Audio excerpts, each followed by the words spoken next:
وبركاته. الحمد لله الذي هدانا لهذا وما كنا لنهتدي لولا أن هدانا الله.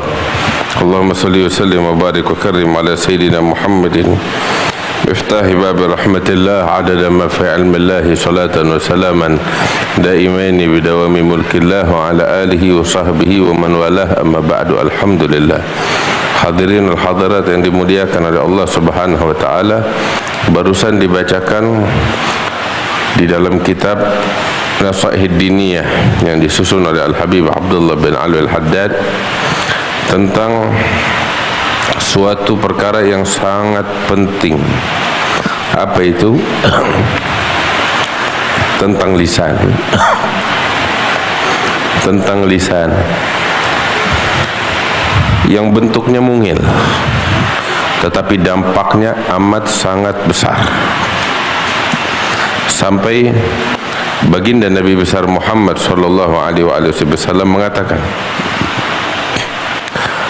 "Man yadmanu li ma baina lihyaihi wa ma baina farjaihi adman lahu bil jannah."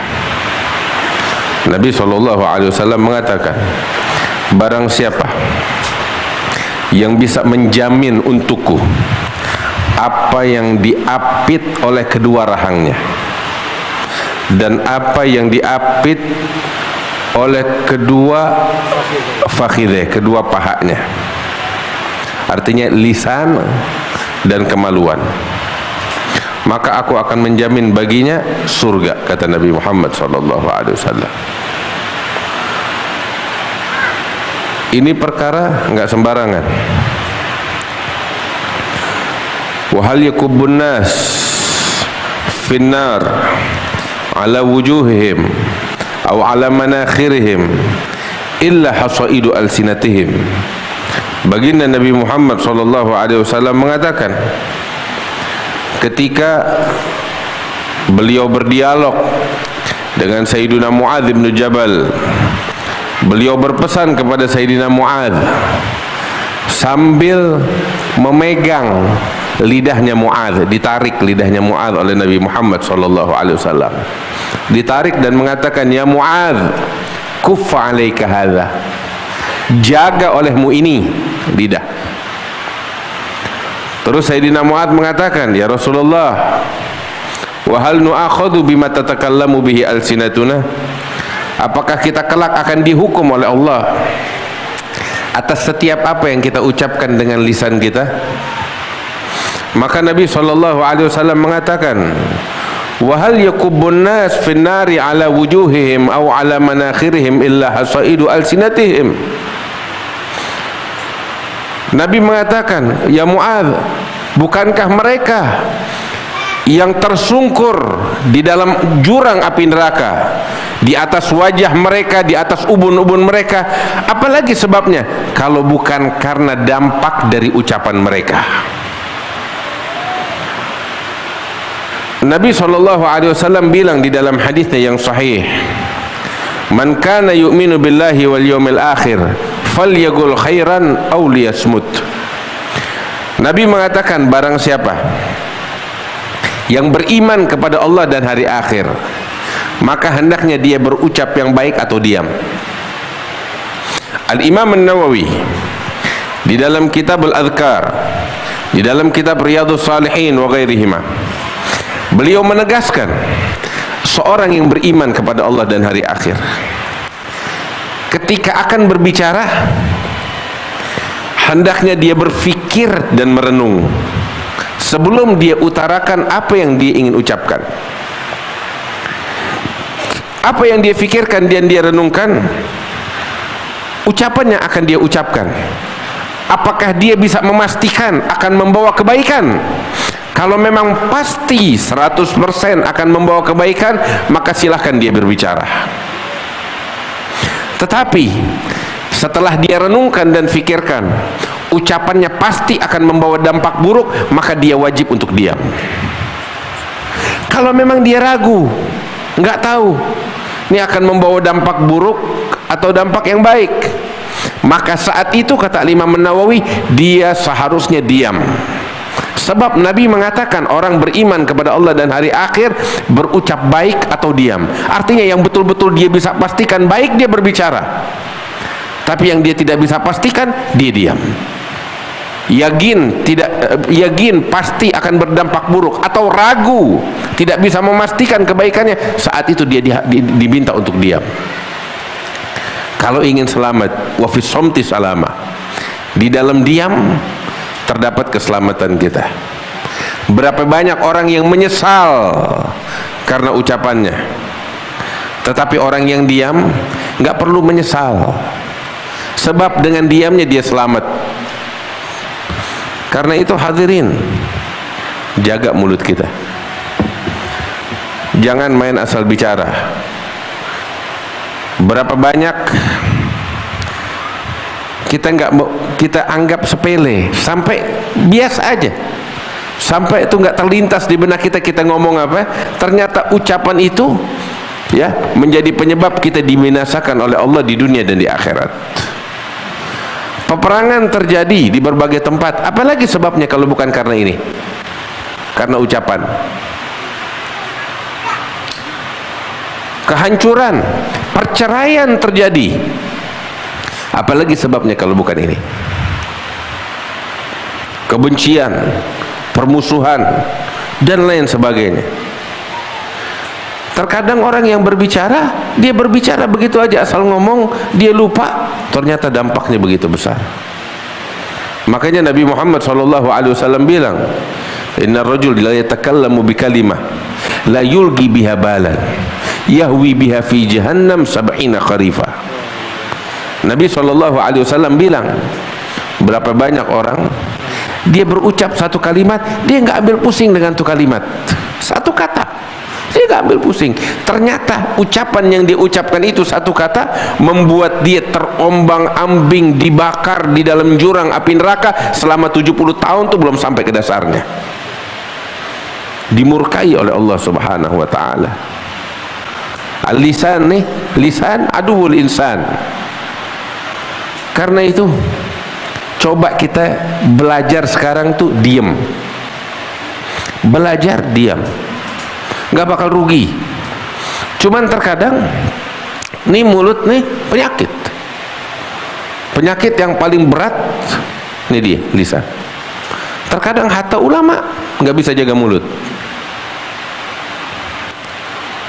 Karena itu kita kalau mau ngomong berpikir, merenung, jangan sembarangan. Bakal dibahas di sini banyak hal, di antaranya ghibah, di antaranya namimah, di antaranya kadzib. Ya, itu namimah. Nabi SAW bilang, la yadkhulul jannatal gattat, nggak bakal pernah masuk surga al-gattat. Sahabat nanya, siapa itu gattat ya Rasulullah? Gattat itu orang yang tukang namimah, bawa omongan dari sini ke sini untuk memecah belah. Kita dengar gitu biasa kan? Anda kasih tahu contoh nyata di tengah-tengah kita, tahu apa? Ini namimah. Kita terima berita di handphone kita tentang keburukan orang, terus kita forward ke orang lain. Itu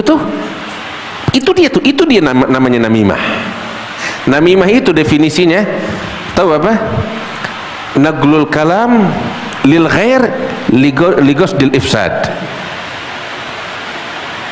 Memindahkan omongan dari satu orang ke orang yang lain demi untuk memecah belah, demi untuk menebar permusuhan. Kita kan sering suka terima omongan dari orang tentang keburukan, katakan penguasa lah, pejabat lah, atau siapapun. Begitu kita terima, ya, kita kirim ke orang lain. Tuh hadhihi namimah bi'ainiha. Itu namimah yang sesungguhnya. Dan ulama bilang, ini mohon maaf nih, ini bukan ucapan saya, ini ucapan ulama. Biasanya itu orang yang terus-menerus melakukan dosa namimah biasanya bukan anak halal. Na'udzubillah. Itu ulama yang bilang begitu. Jadi nggak sembarangan kita main asal ngomong.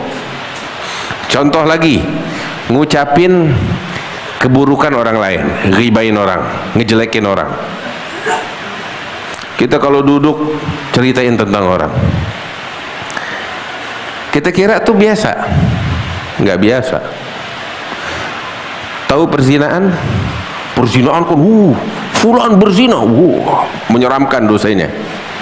Biar kita tahu, ghibain orang dosanya lebih berat daripada 30 perzinaan. Ghibain orang dosanya di mata Allah lebih berat daripada 30 perzinaan. Bahkan dalam riwayat bukan sekedar 30 perzinaan, lebih berat dosanya daripada seorang laki-laki berzina dengan ibunya sendiri. Hadza disebutkan di dalam hadis, bukan ucapan saya. Maka itu nih yang namanya lisan nih, hati-hati. Jangan sembarangan kita menasal ngomong. Contoh lagi lain yang sering kita dapetin, sibuk sama urusan yang bukan urusannya kita. Sibuk sama urusan yang bukan urusannya kita. Tahu gak Nabi SAW bilang apa di dalam hadis yang sahih? Beliau katakan, min husni islamil mar'i tarkuhu ma la ya'ni. Di antara bentuk indah Islam seseorang adalah tatkala dia meninggalkan perkara yang bukan urusannya. Nabi memuji orang yang fokus sama urusannya, yang bukan urusannya dia berpaling. Terus Al-Imam Ibn Abi Dunya wal Imam Abu Ya'la meriwayatkan di dalam musnadnya tentang suatu riwayat, ada salah seorang dari Anas bin Malik, ada satu orang laki-laki terbunuh di medan perang Uhud dari sahabat. Terbunuh di medan perang Uhud. Artinya apa? Mati syahid. Ketika dilihat jenazahnya, nggak cuma sekedar mati syahid. Ini pemuda mengikat perutnya dengan batu, menahan rasa lapar. Artinya bukan hanya seorang pejuang di medan perang, tapi juga seorang yang zuhud, yang melawan hawa nafsunya sampai dia dia ganjal perutnya dari rasa lapar. Apalagi yang kurang dari itu? Terus di atas itu semua, ibunya dia ketika dia terbunuh di medan perang diusap wajahnya oleh ibunya, dan ibunya mengatakan, hani'an lakal jannah, beruntung kamu dengan sorga, kamu seorang yang mati syahid. Ibunya bilang begitu.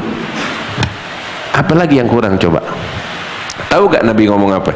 Ketika si ibu bilang begitu, Nabi langsung menegur si ibu, wa mayudriki, tahu dari mana kalau dia masuk sorga? Ini ibu digituin sama Rasulullah, ketakutan. Nabi bilang, tahu dari mana kamu dia masuk sorga? Betul dia terbunuh di medan perang, mati syahid, ya betul dia mengganjal perutnya dengan batu, tapi kamu tahu dari mana dia masuk sorga? Kamu lihat, tahu dari mana? Kata Rasulullah. Si ibu ketakutan bilang, saya nggak tahu ya Rasulullah, saya hanya sekedar berharap. Ya jangan mengklaim seperti itu. Terus Nabi bilang, la'allahu kana yatakallamu fima la ya'ni. Nabi bilang, siapa yang tahu, mungkin dulu dia waktu hidup di dunia sibuk berbicara dengan urusan yang bukan urusannya. Itu kata Nabi. Itu yang digarisbawahi oleh Rasulullah tentang perkara yang tercela, sekalipun matinya terbunuh di medan perang Uhud. Tapi ketika ada penyakit di lisannya, oh berbahaya. Sampai Nabi menegaskan itu. Tahu dari mana dia masuk surga? Bukankah dia dulu waktu hidup di dunia sering berbicara hal yang bukan urusannya? Jadi nggak sembarangan. Tahu nggak? Ini mohon maaf, ini saya ingin sampaikan karena ini sering terjadi dan kita anggap remeh, dan terkadang ini terjadi dilakukan oleh kadang ulama, kadang ustadz. Hal yang saya katakan menandakan perangai yang tidak baik. Contoh apa? Dia sama dia temannya nih, kadang ustadz, lo dengar gak kabar? Apaan? Fulan kawin lagi. Ya mohon maaf, ini sering terjadi. Temennya, tahu gak? Ini salah satu bentuk namimah. Dan ini bukan urusan dia. Kita orang kadang ngomong kayak begitu tuh ya sekedar kagak ada tujuan, kadang bener kagak waras, nggak ada tujuan. Dia ngomong kayak begitu, dia jadi bahan tertawaan, ternyata tuh dampaknya dia sama lakinya bercerai gara-gara tuh ucapan. Dia ngambil pusing, cuman bisa ketawa. Dan ini perkara bukan urusannya dia. Ini sebagai contoh yang sering terjadi. Hal yang lain, ya, kita sibuk ngomongin politik, sibuk ngomongin politik. Fulan naik, fulan turun, fulan korupsi, fulan begini dan begitu. Urusan politik, waduh, kalau udah duduk panjang lebar. Terus urusan ente atau bukan? Bukan. Ente bisa ngerubah? Enggak. Waktu berjam-jam habis cuma ngomongin begitu. Ada nih yang disebut sama Nabi malayani. Dia sibuk sama dosanya orang, sedangkan dia nggak pernah mikirin dosanya dia sendiri. Dan ucapan itu tuh, ucapan yang diucapkan tuh, itu merupakan hal yang sangat tercela di mata Allah Subhanahu wa taala. Padahal kalau waktunya dia habiskan untuk zikir kepada Allah, untuk menyebutkan tentang sosok Nabi Muhammad, lebih berguna bakal dia daripada sibuk sama urusannya orang. Kita punya urusan yang harus kita selesaikan. Tahu apa? Urusan penghambaan kita kepada Allah Subhanahu wa taala. Itu lebih penting untuk kita omongkan daripada urusan yang bukan urusannya kita. Masuk ke ranah privasi orang lain, itu kita nggak dihalalkan. Jangankan kita jadikan sebagai bahan perbincangan. Kita ngintip dari luar, pintu rumah orang kebuka, kita ngintip ke dalam, hadza dilarang oleh Nabi Muhammad SAW. Itu sangat dilarang. Berarti maksudnya apa? Kita masuk ke ranah privasi orang lain. Mata kita ngelihat pintu yang ngablak kebuka, kita lihat ke dalamnya, dilarang oleh agama. Bagaimana halnya menjadikan ranah privasinya orang sebagai bahan pembicaraan? Hadza dosanya besar di sisi Allah. Wa hal yakubun nas fin nari ala wujuhim aw ala manakhirihim illa hasaidu alsinatihim. Maka itu mohon maaf agak pedas sedikit, cuman ini yang sering kita lihat bahkan di tengah-tengah kita, yang harus kita perbaiki. Nggak sepatutnya kita seperti ini. Sampai hari Sabtu yang lalu di Majelis Roha Wakaf saya jelaskan tentang hal ini. Kebetulan pembahasan yang sama tentang ini. Kadang orang Barat yang nggak beriman, perangai mereka, etika mereka tentang privasi orang lain lebih terpuji daripada etikanya kita. Mereka urusan privasinya orang nggak berani masuk. Itu orang Barat yang nggak beriman. Cuman kadang kita nggak punya perangai yang baik dalam hal ini. Kita dengan mudah masuk ke ranah privasinya orang lain dan mengumbar kepada halayak ramai tentang privasinya orang lain. Padahal itu dilarang oleh Nabi besar Muhammad SAW. Karena itu, ini Habib Abdul Haddad ngingetin kita, jaga mulut kita. Sebab ini yang paling dominan yang menjerumuskan orang ke dalam api neraka. Yang selamat, dia bakal diselamatkan oleh Allah Subhanahu wa taala. Mudah-mudahan Allah jadikan kita sebagai orang-orang yang bisa menjaga lisan dari apa yang diharamkan oleh Allah Subhanahu wa taala. Ini sedikit baik. Tambahin lagi Enggak betul. Nah, saya rasa cukup sampai di sini. Habib Jinan bilang tambahin lagi cabainya, enggak berani lagi, udah cukup. Cuman intinya ya kita perbaikin. Ya mohon maaf, ini perangai enggak baik. Ya kalau boleh saya ngomong, kadang kita suka mulut, benar mulut. Main kita tuh ngecap orang dengan mulut kita, memvonis orang. Padahal kita bikin hal yang lebih buruk dari dia.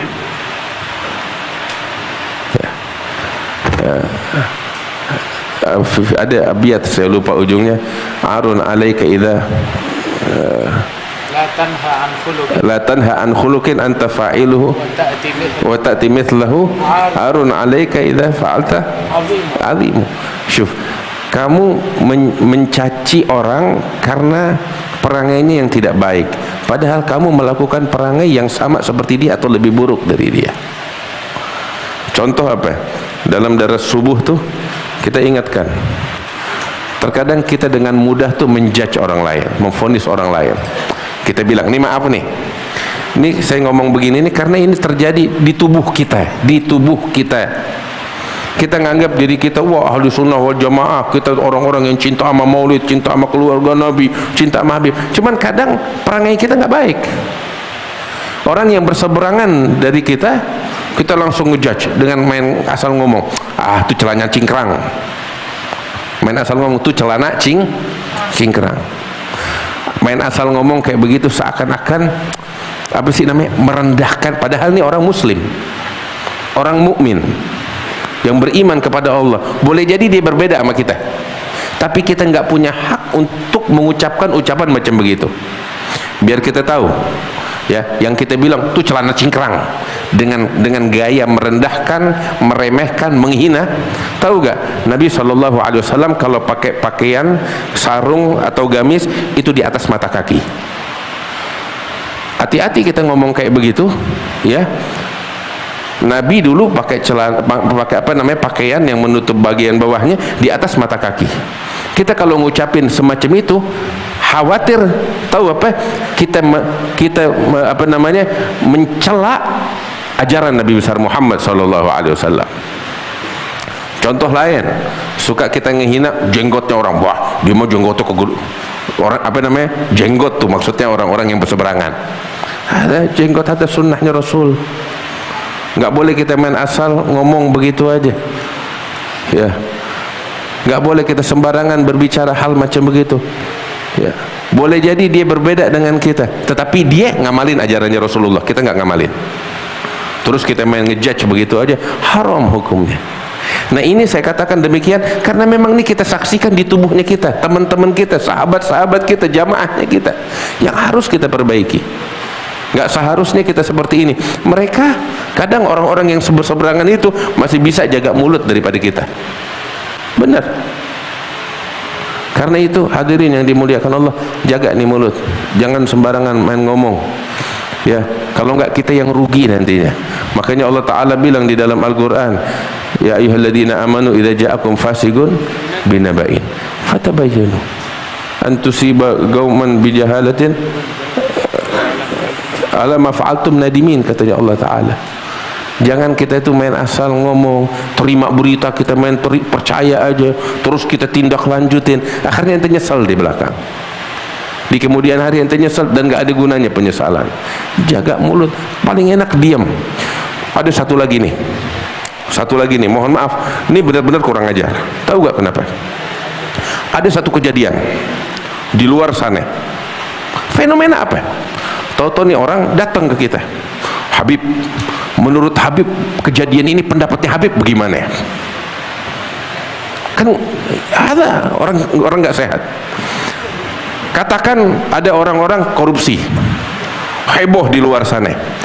Datang satu orang ke kita, Habib dengar gak berita tentang korupsinya si fulan? Pendapatnya Habib bagaimana? Tahu gak? Ini ucapan nih, kalau saya kasih komentar, saya masuk neraka. Ini orang mau ngejerumusin saya ke dalam neraka. Saya teringat ya, orang kayak begini nih datang ke Habib Jindan. Ucapan Habib Jindan, bukan saya pelakunya, mendingan tanya sama yang bersangkutan. Benar, kan aneh. Yang bikin dosa dia orang nanyanya ke kita, nggak waras. Yang bikin dosa orang lain terus nanya kita tentang pendapat kita, tanya sama yang bersangkutan, apa urusannya kita? Kita punya kesibukan sama Al-Quran, kita punya kesibukan sama penghambaan kepada Allah. Yang urusan kita, urusan dosanya orang, kita gak punya urusan. Dia yang bakal dihisap sama Allah. Ini kadang suka begitu. Pendapatnya Habib bagaimana? Kita milih yang mana, Habib? Bukan urusan ente yang memilih nyoblos ente, kenapa nanya mana? Aneh kalau nyebut sesuatu, aneh bakal dituntut sama Allah hari kiamat. Aneh dia mana selamat. Nah ente maksa aneh untuk ngomong, ente maksa aneh untuk terjerumus dalam api neraka. Cuman kadang ugul Allah lah bariha, akal yang disesatkan oleh Tuhannya. Karena itu nih lisan bentuknya mungil, tapi dampaknya besar. Mudah-mudahan Allah jaga kita, Allah jadikan kita bisa menjaga lisan kita ini. Kalau kita berhasil kita jaga, kita selamat dunia dan akhirat. Ya Rabb, mudah-mudahan Allah selamatkan kita di dunia dan di akhirat ya Rabbal Alamin. Udah cukup Habib, banyak sih. Khalas ya. Wallahu a'lam bishawab. Assalamualaikum warahmatullahi wabarakatuh.